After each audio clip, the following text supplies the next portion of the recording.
Hi, welcome to CW4 News on this fine morning. I'm Joey Ragona. And I'm Brody Jacobson. We have an alarming story for you this evening. According to researchers from William College, Purdue, the Smithsonian, and University of Maryland, rising CO2 emissions are reducing protein in pollen sources. This will severely hurt the bee population, which would put human food sources in jeopardy. Bees pollinate around 70% of the crops that feed 90% of the world.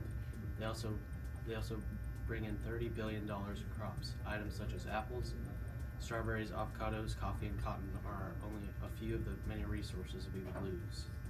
One of the main causes for this rapid decline is climate change. Climate change is a major issue facing our society today, as extreme amounts of CO2 emissions from transportation, plant reduction, and deforestation are destroying the ozone layer, which is causing rapid change in our society. For all of you climate change non-believers, NASA has some alarming information they have shared that shows evidence of the rapid change.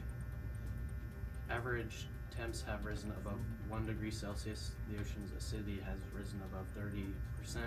The ocean's temp is rising as well. Since 1967, it has increased 0.302 degrees Fahrenheit. This can all be tied back to the Industrial Revolution. The transition to factories and new manufacturing processes also started the downhill effects of the global environment. As countries started industrializing, the CO2 emissions started to rapidly increase.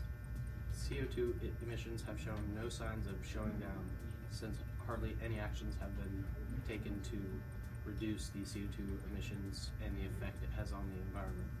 If actions to reduce these emissions are not taken, then the problems will be not fixed and it will be too late to fix them, and it will be affecting our children's children in the end.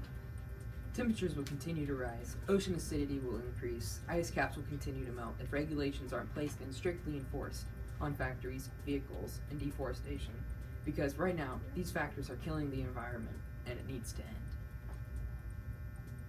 Thank you. Back to Gary in sports.